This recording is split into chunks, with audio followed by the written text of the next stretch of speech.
Voici, c'est la LD House à Cologne en 2009. C'est le centre de documentation sur le nazisme de la ville de Cologne. Et aujourd'hui, c'est un musée, un mémorial et un centre d'éducation et des études. Nous avons eu 54 000 visiteurs l'année prochaine. Mais ça a été un chemin très dur que je vais expliquer. Je voudrais vous introduire les trois phases de l'histoire de la LD House. L'histoire du bâtiment entre 1935 et 1945, l'histoire après de la guerre jusqu'alors les premiers débats, et la mouvance pour le mémorial qui commence en 1970. Ici, c'est seulement cette année.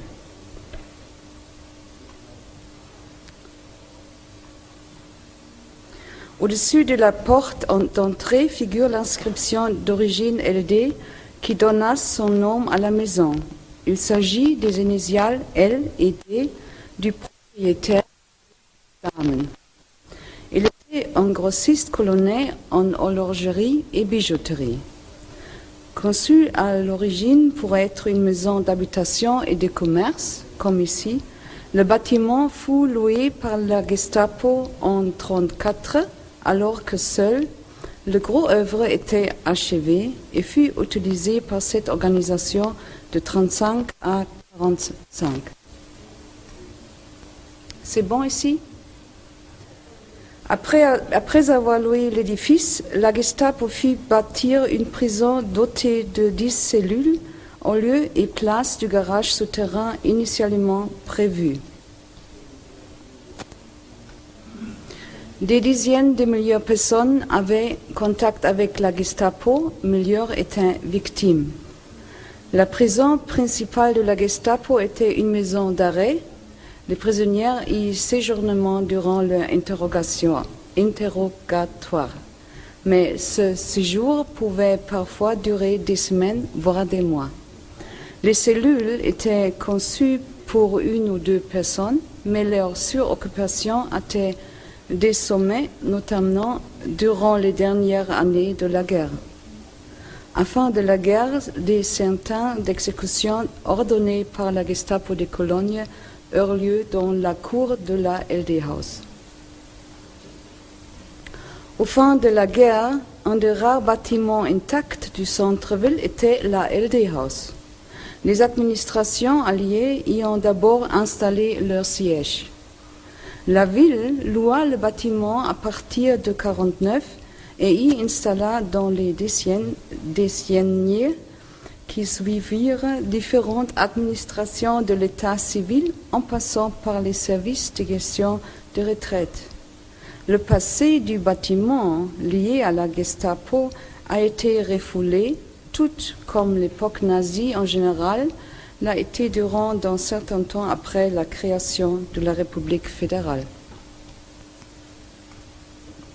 Ironie de l'histoire, des personnes qui avaient été interroguées et torturées dans la LD House ont dû plus tard y déposer leur demande pour obtenir leur retraite.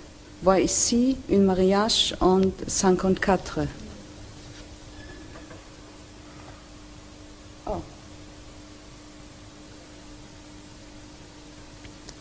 La photo, c'est pas là. Au centre de cette photo que vous ne pouvez voir, se trouve un morceau de carton recouvert d'inscriptions. Un jeune homme porte ce panneau tel une colonne Maurice ambulante à travers la zone piétonne de Cologne. Ce jeune homme, Sami Metke, avait vu le film américain Holocauste à la télévision. Il voulait, par son action, exprimer sa colère contre le refoulement du passé nazi. Aussi, une personne victime de persécution sous le Troisième Reich lui avait parlé des cellules de la LD House. Metke a réussi à pénétrer dans la cave du bâtiment. Il a photographié quelques inscriptions figurant sur les murs et a décidé de rendre ses découvertes publiques. Ici, un autre activiste, le professeur Kurt Holl. Il aussi a réussi à pénétrer dans les cellules pour une nuit avec un photographe. Ils rendraient les photographies et l'histoire de la prison de Gestapo publique pour la presse locale et internationale. Les photographies montraient un lieu unique en son genre. Ils ont été conservés plus de 1800 graffitis laissés sur les murs par les détenus de la Gestapo. Dans la ville, le public commence à discuter ce scandale. Un autre développement aggravait les débats. En 1979, il y avait vis-à-vis de la LD-Haus le procès contre Kurt Lischka. Il était le chef de Gestapo à Cologne en 1940 et pendant 1940 et 1943, il était Befehlshaber des SIPO und des SD à Paris. En cette fonction, il était responsable aussi pour la déportation des Juifs français. Pendant le procès, à Cologne, beaucoup de survivants de France faisaient des démonstrations devant la LD-Haus. Beate Glasfeld et Serge Glasfeld aussi. L'effet était très positif pour le mémorial. Plus attention sur ce sujet. Mais la situation pendant les années après de la guerre était comme ça. Les cellules se servient comme une cave d'archives. Mais en ce moment, les politiciens de la ville de Cologne étaient forcés d'agir. Le conseil municipal de Cologne décida de sauvegarder les inscriptions. Les inscriptions étaient restaurées minutieuses. Pour 2 ans, plusieurs responsables des monuments travaillent dans les cellules. Environ, 1800 inscriptions ou dessins ont été comptabilisés. La Gestapo n'a visiblement pas interdit ces inscriptions, mais en 1943, les murs furent repeints. Les seules inscriptions sauvegardées ont donc été réalisées entre fin 1943 et mai 1945 au crayon, avec de la craie, des morceaux de charbon ou gravés avec des clous, des vis ou des ongles. Du rouge à lèvres fut également utilisé. Plus de 600 inscriptions ont été rédigées en cyrillique par des Russes ou des Ukrainiens. 230 l'ont été dans d'autres langues, avant tout en français, en polonais et en néerlandais. Un livre reproduit toutes les inscriptions dans la langue originale avec la traduction en allemand.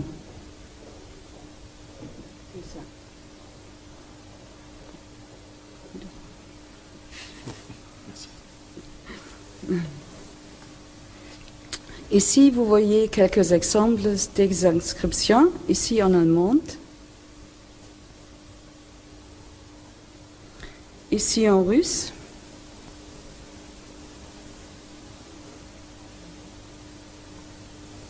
et une cellule.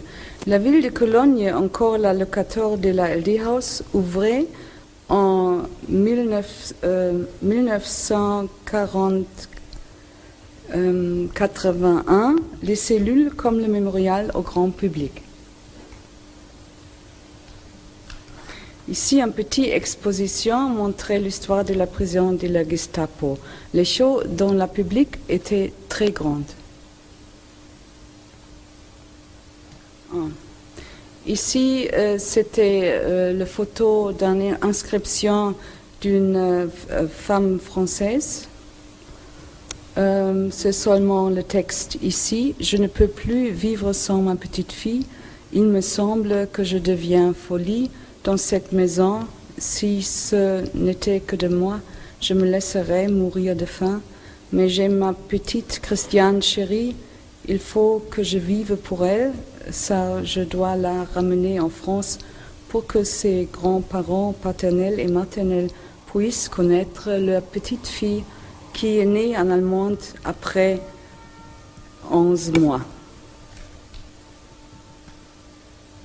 Cette inscription provient d'une jeune Française, Marinette, qui décida à 25 ans, en 1944, de suivre son amie en Allemagne.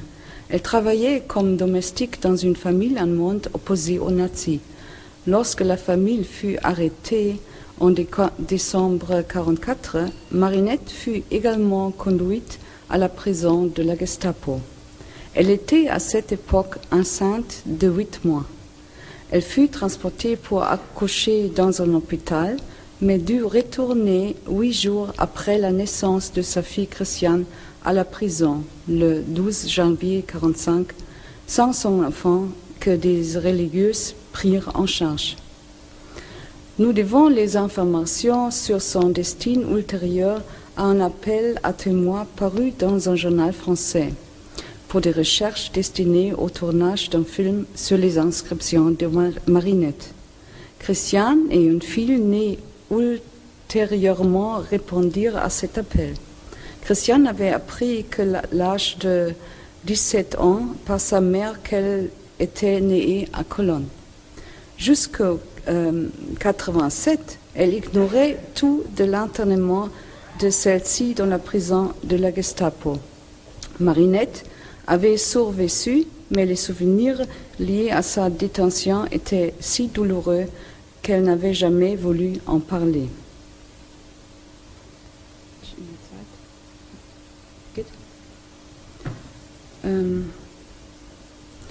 Grâce à la participation déterminante des survivants du régime nazi, un mouvement associatif en faveur de la création d'un centre de documentation sur l'histoire de la période nazie à Cologne a vu le jour. En 1987, il y avait encore une fois de nombreuses manifestations et actions diverses. On peut constater que pendant les années passées, plusieurs politiciens changeant leur attitude. Et enfin, une autre génération prendrait les décisions. Le maire de Cologne, Norbert Burger, était un des plus grands soutiens pour un centre de documentation. C'était très important parce que le propriétaire ne voulait pas installer ce centre de documentation dans la LD-House. 18 ans après, l'ouvrement du mémorial dans la cave, en 1997, l'inauguration du musée parachevait le centre de documentation sur l'époque nazie de la LD-House. Le musée se trouve dans les étages 1 et 2, dans les anciens bureaux de la Gestapo. Un très important fruit de longues discussions entre l'architecte, le concepteur de l'exposition et l'équipe scientifique du centre de documentation était le concept fondamental. La maison elle-même est l'objet principal de l'exposition. Depuis 1997, la LD-House devient une très acceptée institution dans la ville de Cologne et aussi un des plus grands mémorials en Allemagne.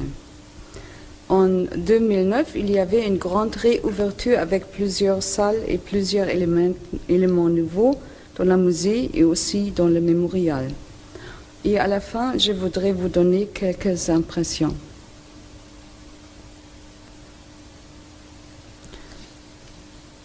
Ici, l'escalier dans la cave. Ici, un corridor dans la prison.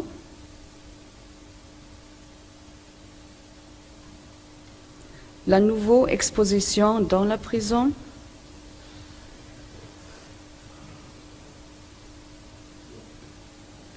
Ici, les pièces pour le personnel de surveillance. L'ancien bunker dans la cave inférieure de la LD-House. L'entrée sur le premier étage. Le corridor.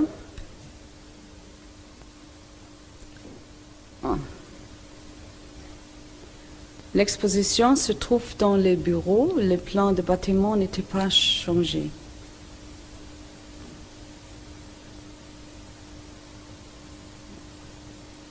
Oui.